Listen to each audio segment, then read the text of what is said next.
Right now, the explosive truth about the Putin-Trump negotiations in Alaska. All the cards are on the table. An insider scoop that will turn everything upside down. The world is holding its breath.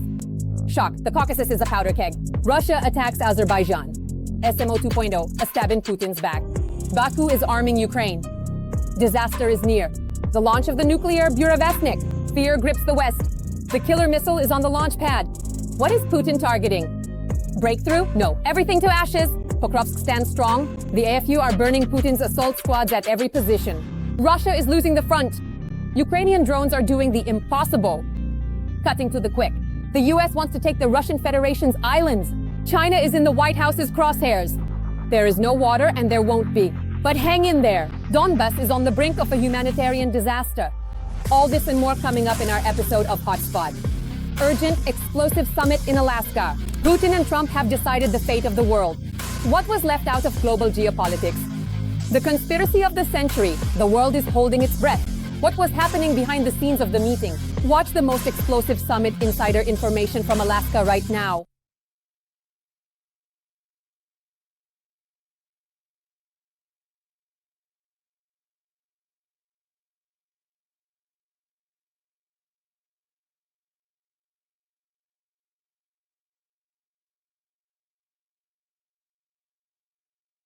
The sudden and unexpected military action initiated by the Kremlin against Azerbaijan represents a profound and deeply concerning development in the geopolitical landscape of the Caucasus region. This unprovoked and aggressive maneuver, characterized by its swiftness and overwhelming force, has sent shockwaves across the international community, raising serious questions about regional stability and the principles of national sovereignty. The nature of this shock attack suggests a deliberate and calculated strategy by the Russian government to achieve specific objectives, potentially related to asserting dominance, securing strategic resources, or influencing political alignments within its perceived sphere of influence. The implications for Azerbaijan are dire, encompassing not only immediate humanitarian crises and infrastructural damage, but also long-term challenges to its independence and territorial integrity. This act of aggression by the Kremlin could fundamentally alter the balance of power in the South Caucasus, drawing in other regional and international actors and potentially escalating into a wider conflict. The international response is expected to be swift and condemnatory, with calls for immediate cessation of hostilities and adherence to international law. The historical context of Russian foreign policy in the post-Soviet space often involves the use of military force to achieve political ends, and this latest action against Azerbaijan appears to follow a similar pattern, demonstrating a willingness to disregard international norms and agreements. The world watches with bated breath as the full extent of this Kremlin-orchestrated assault unfolds, and the consequences for global security remain uncertain. This unprecedented act of aggression by the Russian Federation against the sovereign nation of Azerbaijan marks a dark chapter in contemporary international relations, demanding a robust and unified response from the global community to uphold peace and stability. No one expected this. It seems it has begun. Invasion of the Caucasus. The pseudo-patriots are hysterically demanding war and blood. Putin is eager for battle. An offensive against Azerbaijan is already on the agenda. An explosive combination, the Caucasus, NATO, Ukraine, and new weaponry. The Kremlin's worst nightmare. The special military operation has no borders and can take place anywhere, even on the Caspian. Kremlin propagandists have started warning Azerbaijan. Solovyov, Gurulev, and others are threatening to squeeze Azerbaijani entrepreneurs in their own country and possibly even carry out a so-called special military operation, like in Ukraine. And soon the Caspian may find itself in a situation where even NATO bases could appear there.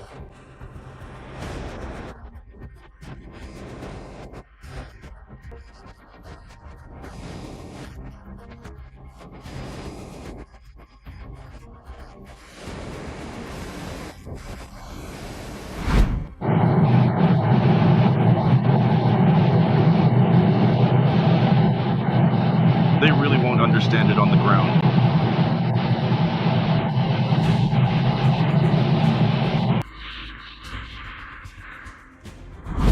The reason for such hysteria is the agreement reached between Ilham Aliyev and Nikol Pashinyan. Azerbaijan and Armenia have renounced territorial claims against each other and signed a peace agreement in Washington. The parties, in their relations, refrain from the use of force or the threat of its use against territorial integrity or political independence, or in any other way. Undoubtedly, this already means a break in relations with the Kremlin, and the aforementioned document from November 9, 2020, the trilateral one where Putin acted as a mediator, is in fact now history. In any case, that's how it is perceived in the South Caucasus, in Azerbaijan, and in Armenia. That's unequivocal. 5 years later today, the geopolitical situation has changed. Today, the United States is acting as the mediator, and the entire configuration, the geopolitical configuration in the South Caucasus, is changing. Russia does not agree with this turn of events, and a new round of tensions with the Russian Federation is expected in the South Caucasus. On the night of August 6th, Russian drones attacked the Orlovka gas complex station in the Odessa region, through which Azerbaijani gas is supplied to Ukraine. 2 days later, on August 8th, Russian drones attacked the Sakar oil depot in the Odessa region, injuring 4 company employees. The next day, Ilham Aliyev spoke with Volodymyr Zelenskyy and accused Russia of Putin's strikes on Azerbaijani facilities in Ukraine. During the phone conversation, both sides condemned the targeted Russian airstrikes on the oil depot owned by the Azerbaijani company Sakar and other facilities of our country on Ukrainian territory, as well as on the gas transmission station transporting Azerbaijani gas to Ukraine, and emphasized their confidence that this would in no way lead to a suspension of cooperation in the energy sector between Azerbaijan and Ukraine. Press service of the President of Azerbaijan. Aliyev also ordered $2 million to be allocated for humanitarian aid to Ukraine. All of this is part of the confrontation that is currently unfolding between Russia and Azerbaijan, which began precisely with that plane crash and continues to this day. And then there was the recent summit in Washington. In other words, a geopolitical confrontation is underway. There has been a worsening of relations. At this point, it doesn't really matter what caused it or how. Now there are even strikes on the airbase, on the oil depot. That's just part of it.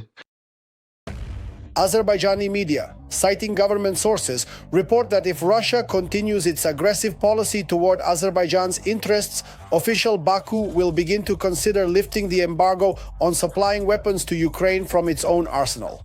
Although Russian military correspondents claim that Azerbaijan has already long since decided in favor of supplying weapons to Ukraine. Given that, according to a number of sources, Baku is already ramping up production of 120 mm and 150 mm artillery shells for subsequent shipment to Ukraine, the decision has, in any case, already been made. The only question is how this will be carried out, openly and directly, or through a chain of intermediaries and front companies. There have already been several instances where problems have arisen in interstate relations between Russia and Azerbaijan. For example, in July of 2022, significant information emerged indicating that Azerbaijan was actively supplying guided aerial bombs, as well as, more specifically, 82 mm mortars and various other types of artillery shells. At that time, Azerbaijan claimed that it wasn't the Ministry of Defense doing this, but rather a private company, as if Azerbaijan were some kind of Germany, where private military companies can engage in arms supplies. Azerbaijan has openly chosen a new ally, the United States, and Ilham Aliyev is no longer afraid of threats from the Kremlin and is ready for open confrontation. If previously arms supplies to Ukraine were kept secret, now Azerbaijan plans to openly provide weapons to Ukraine to fight against the Kremlin.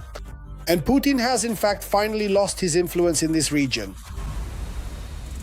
Shock. The Kremlin is raising the stakes. Nuclear apocalypse is at the starting line. The burevestnik killer missile is ready to destroy the world. Putin is playing with fire again. Fear and panic in the West. The nuclear burevestnik is ready for launch. Who is in the crosshairs? All the shocking details right now. Russia is preparing to deploy a doomsday weapon. We're talking about the new intercontinental cruise missile burevestnik with a nuclear warhead. A project that the Kremlin speaks of with admiration, while the whole world watches with anxiety. And after all, the burevestnik is precisely the ultimate trump card. The very one that, as they say, is indestructible. And what's more, it's a trump card you can play or choose not to. And its strength lies precisely in the fact that you don't have to use it. At the Pankovo test site on the Novaya Zemlya archipelago, Planet Labs satellites have detected a sharp surge in activity. The footage shows cargo ships and planes arriving with an increasing number of vehicles and specialists on site. American analysts Jeffrey Lewis and Decker Evert, independently of each other, have concluded that Russia is preparing for new nuclear tests. We are observing all the activity at the test site, which includes both the arrival of a huge amount of cargo to support operations and movement at the location where the missile is actually launched from. The timing for this show of force is no coincidence. It comes on the eve of the first personal meeting during the major war between the Russian dictator and Donald Trump. The testing of the burevestnik intercontinental cruise missile can also be seen as an additional factor to intimidate Donald Trump and as a kind of response to Trump's decision to deploy 2 nuclear submarines. The burevestnik is a weapon that the Russian dictator calls invulnerable to any missile defense system, while the Americans have nicknamed it the Flying Chernobyl.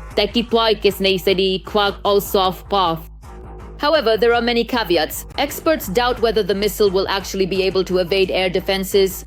Another open question is whether the burevestnik will emit radiation along its flight path. The idea is that a missile powered by nuclear fuel will be launched, which has an unlimited, well, let's say, a virtually unlimited range of flight, allowing it to circle the globe, but specifically as a cruise missile. On the one hand, this is something that many people find fantastical, while others say that it is entirely realistic. And a term has even appeared for this. It's called a second strike weapon. That is to say, when all the ballistic missiles have already been launched, when everything has indeed happened, and then it turns out that a burevestnik nuclear-powered cruise missile is still circling in the sky, which can either be precisely sent to a specific target, or, and this is very important to consider, not directed at a target at all, but simply landed somewhere on the ground, thus not carrying out that devastating second strike. This is, so to speak, the much deeper and more profound idea behind the burevestnik project. This is essentially a very potent and ultimate form of thermonuclear blackmail, a truly significant strategic deterrent. So far, the story of the burevestnik has been one of dozens of failures and one major tragedy. From 2017 to 2019, there were at least 13 tests, and only 2 were even partially successful. In 2019, the burevestnik crashed into the Barents Sea, and during the recovery mission, an explosion occurred that killed 7 people, including scientists from the nuclear center. A cloud of radiation covered Severodvinsk and reached as far as the Scandinavian countries. This missile has never managed to fly more than 35 kilometers. Its longest flight lasted 2 minutes. And 2 tests ended in tragedy, but those are the known cases.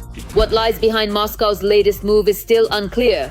Could the Russians go all in and risk their relationship with Trump just to demonstrate their strength? It's likely that they could. For Putin, this meeting in Alaska is not about negotiations for compromise, but a platform to dictate his own terms. And in this case, the burevestnik is less a weapon and more a symbol, a kind of reminder. Moscow is ready to walk the line of nuclear blackmail for the sake of its interests. The whole truth has been revealed. Pokrovsk is under the control of the Ukrainian armed forces. Russian fake news about the fall of the city has collapsed. Putin's army is stuck under the fire of Ukrainian drones. The occupiers are in shambles. The Ukrainian armed forces have destroyed Kremlin sabotage groups all along the front line. Pokrovsk is completely under the control of the Ukrainian armed forces. Ukrainian paratroopers have shown footage of the destruction of yet another sabotage group that tried to break into the city. For more than a month now, the occupying forces have not stopped trying to break through to Pokrovsk. Russian war correspondents write that the Ukrainian armed forces are suffering huge losses, while the aggressor's army is heroically advancing and the defense of Pokrovsk is about to fall. Fierce fighting near Pokrovsk. The Odvyazhny are wiping out Ukrainian equipment and personnel from the face of the earth. The situation remains tense in the Pokrovsk direction, where units of the Center military group continue their successful offensive. On August 8th, our fighters once again demonstrated high effectiveness in destroying enemy fortifications. But for more than a month now, all attempts by the Russian army to enter the city have been futile. In the past 24 hours, there have been 150 clashes, a third of them specifically in the Pokrovsk direction. As of today, Pokrovsk is completely under the control of the Ukrainian army. In the Siversk area, also in the Donetsk region, the so-called Siversk salient is preventing the Russian army from advancing. This is the reaction of Russian assault troops after yet another failed offensive in this direction. So how's it going? There you go, brother. That's it. His whole leg, poor guy. He stepped on it. How about you, brother? How are you doing?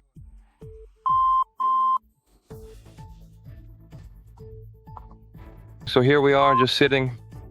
We wanted to go in as groups, but they really hit us. And now we still can't get back out. The Ukrainian Armed Forces defense at this location is preventing the occupiers from advancing towards Sloviansk and Lyman. The objective we have is to gain a foothold on the outskirts of the city of Siversk, and most likely, considering that unfortunately the enemy is making gains from the direction of the Serebryansky forest, the plan is to try to bypass the city altogether. And today, from the direction of Serebryanka and Hrihorivka, the enemy will try to bypass Siversk. The goal of the Russian army is to eliminate this salient. Ukrainian drones are destroying assault units both day and night. On the Zaporizhzhia front, Ukrainian drones have become a real nightmare for the Russian army. FPV drones are targeting not only Russian armed forces positions, but even their vehicles. There, an FPV drone is coming at us. Looks like it didn't explode, something is still blinking. Does anyone know what to do with it? Something's buzzing over there. According to the Institute for the Study of War, despite massive losses, the Russian army has not managed to advance in the Zaporizhzhia region.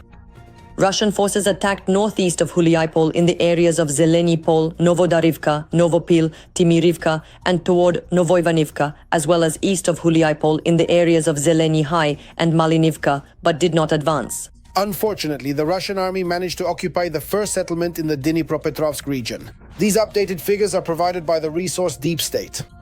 This is the village of Dakhny.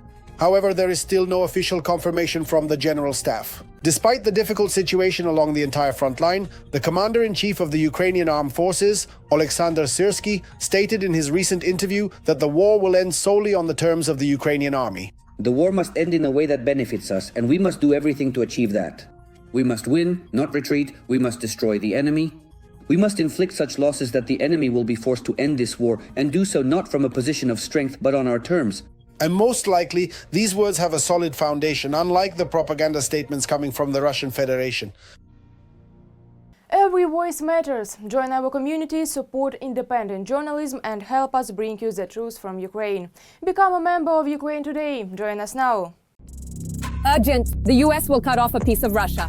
The Kremlin's islands are already in the Pentagon's crosshairs. Putin is powerless. Shock, an American trap for China.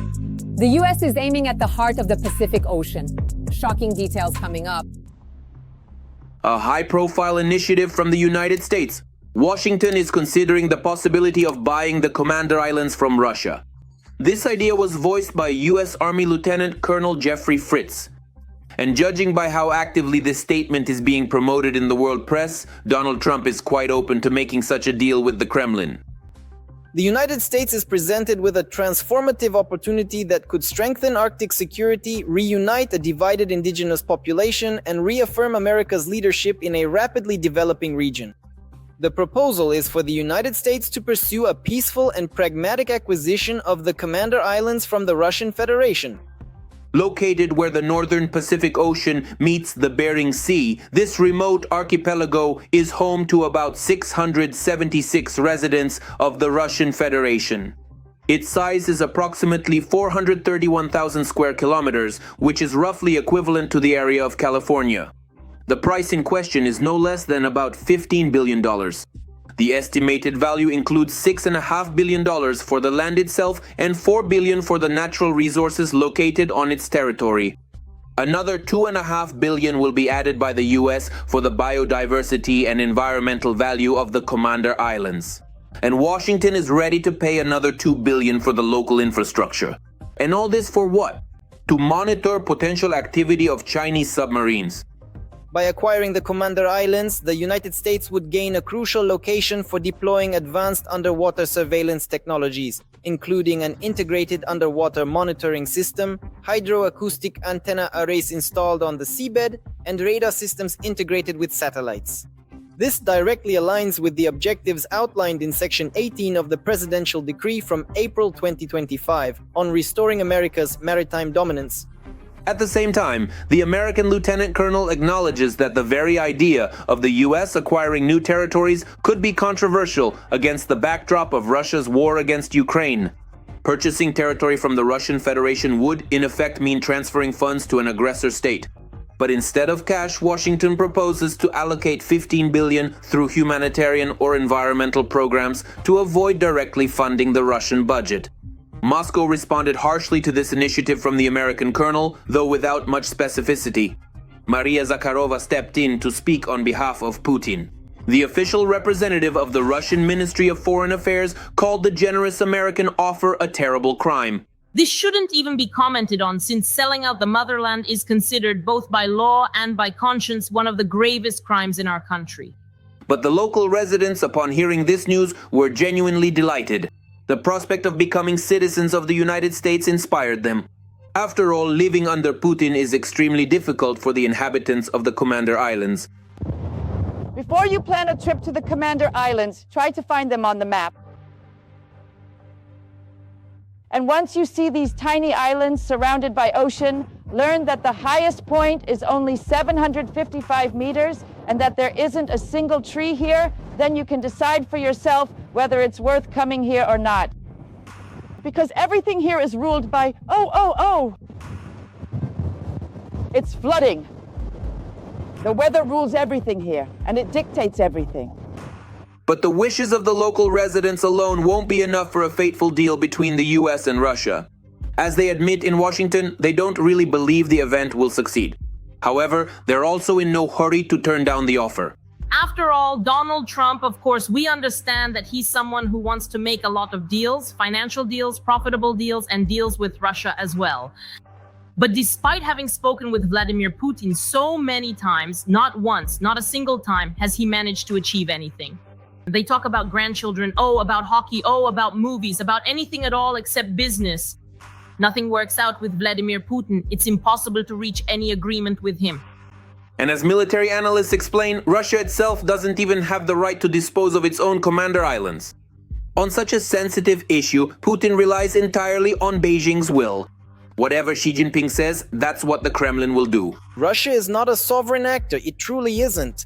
That's why Trump publicly said, I have nothing to talk about with Putin. He won't talk to him because Putin no longer influences the processes. He is completely dependent on China, and the further it goes, the more dependent he becomes. And everyone understands this perfectly well. Donald Trump clearly has some ideas about how to engage more closely with China, what can be done, what can be conceded, where pressure can be applied, and so on. In other words, he clearly has some underlying, strategy, not just tactics, but an actual strategy, some far-reaching plans regarding China. And that's exactly why moments like these arise. China's growing interest in the Arctic only increases the relevance of the American initiative. Beijing is actively promoting the Polar Silk Road, building Arctic infrastructure, and expanding its dual-purpose fleet. The high-profile statement by the American military sends a clear signal to China that the US is also interested in participating in the Polar Silk Road project and in jointly controlling it with the PRC. But this time, as has generally been the case since the start of the full-scale invasion, Russia and Putin are left out of the picture. No one is even considering inviting them to share in the new markets. Russia has become a proxy state of China, is completely dependent on China, and is no longer independent. The battle for water. In Donbas, it's a real apocalypse, from the city of roses to the city of barrels. The harsh reality of the Russian world. Neighbors against neighbors. A real war breaks out over an extra liter of water. Shocked, Putin's officials are looting the budget while people are collecting water from puddles. Watch these horrifying scenes right now. From the city of roses to the city of barrels. The water situation in Donetsk has reached its peak. It's hard to believe now that fans of the Euros once strolled these miserable, foul-smelling streets and Beyoncé performed at the main arena. Now, Donetsk residents have their own kind of entertainment, finding a water truck and waiting in line. People, there's a very long line stretching for many kilometers. The dedicated Taipushalins are actively helping. And also, you can certainly report your neighbors to the proper authorities if they happen to have an extra liter of technical water in their possession. Are you out of your minds? What are you doing? People can't even brush their teeth. What are you doing? Have you lost it? Are you the good guys? Well, now I'm going to be the bad one. All right, that's good. Here you go, Gurievskaya 4A. That's the pipe I reported. The left pipe in the gardens. Look at their wonderful crops. Here you go. Now all of this will be in the prosecutor's office. Well, would you look at that? How clever you are. Look at that! They've stockpiled containers! There are containers! There are barrels! All lined up! Problems with the water supply in the Donbas cities occupied by Russia started a long time ago, but worsened after the full-scale invasion. The Siversky Donetsk-Donbas Canal has been destroyed. The occupiers made grandiose claims about the rapid construction of a life-saving project, the Donbas Canal, which was supposed to finally quench the thirst of the newly minted Russians. The construction work was overseen by the flashy official from the Russian Ministry of Defense, Timur Ivanov, who is accused of embezzling billions. But after he was put in pretrial detention, the project completely stalled. That's when they came up with this water pipeline from the Don, which can't replace the canal in any way. Absolutely not. Its projected maximum capacity is 288,000 cubic meters per day. That's just a drop in the bucket compared to the Siversky Donetsk-Donbas Canal. Now all the factors have come together. The heat, the absence of the canal, the lack of water in the large reservoirs, and breakdowns in this water pipeline from the Don. As luck would have it, when there's no water coming out of the taps, it pours out by the ton because of the leaky water supply system, which of course no one has invested in since the annexation of the territories. Here, water is flowing right from this spot, nicely down to Nizhne Dvortsovaya Street. Dnepro-Dzerzhinskaya Street, Leninsky District. There's no water in the houses, but at least we have clean water flowing from the wells. Putin's lackey, Denis Pushilin, who has somehow managed to hold on to his seat for about 10 years, is pretending to be a crisis manager, talking about thousands of barrels that, of course, exist only in words. Nothing has changed. If anything, things are only getting worse. If before at least some water would reach the upper floors, now there is none at all. If before there was water near the house for 5 rubles, now there isn't any. And where are these water deliveries and tanks? Things at Textile were bad and they still are. If anything, it's gotten worse. Even the elevators often don't work. How are we supposed to carry it? I'm sick of hearing these excuses about liberating the territory and rusty pipes. It's been 11 years since 2014. You still haven't figured it out after all these years? Did it come as a surprise? They should be removed from their cushy positions. They only think about themselves. Petrovsky district. I don't see any tanks around. For the 4th time, the taps are dry instead of having water. Apparently, we shouldn't expect any water until Izium, Sloviansk and Sviatohirsk are liberated, and then we'll have to wait for the entire plundered system to be restored, unless they decide to solve the problem by temporarily diverting water from another, closer source. And while city residents have to wash and clean with the same water, local profiteers are figuring out how to make even more money off this situation. After 11 years, there was finally some work for the so-called Ministry of Natural Resources of the DPR, which issued a press release stating that they are considering groundwater as an alternative source. Donetsk residents managed to beg 80 million rubles from the federal budget to clear the mouths of 5 rivers with a total length of 20 kilometers. But residents are convinced that this is unlikely to help. We have basically a spring here, and the spring would fill up completely, and from it, water would flow into the river, into the Krinka. I came to take a look at it, but now, well, that's it. There's no water level, it doesn't flow into the Krinka anymore. I decided to clean it out. I cleaned it. 2 days later, I came back to check on it. The water level in the spring itself had risen, so I could see if water was being added, if there were still springs or not. I cleaned out all these stones over there. Basically, I cleaned everything up here pretty well. The water used to come straight from the spring, right where my foot is now, and it would flow along this little stream and run directly into the Krinka. I cleaned it out and found 3 springs there that are still flowing, but the water level isn't rising. What does that mean? It means there are no underground waters. They don't provide enough pressure or enough water. This is to dispel the idea that if you clean the Krinka, the water will start flowing. No, it won't. Until such a time as we receive some much needed rain or a substantial amount of snow during the winter season, no additional water will be coming to us here. For now, the people of Donetsk are taking out their anger on their neighbors, while the authorities, as if they are not involved, are just spending the budget. Other Russian officials are also profiting from the water shortage situation. Humanitarian aid in the form of bottled water and water trucks is being sent even from Khanty-Mansisk. Just imagine how much money can be siphoned off and how many medals can be awarded under this noble cause. Please give the Republic some water. A cry for help. Give us water! There's nowhere to put flowers in Andreevskoye. There's no water at all. That's all for now, dear viewers. For more breaking news and important updates from the front, be sure to tune in to the very next episode.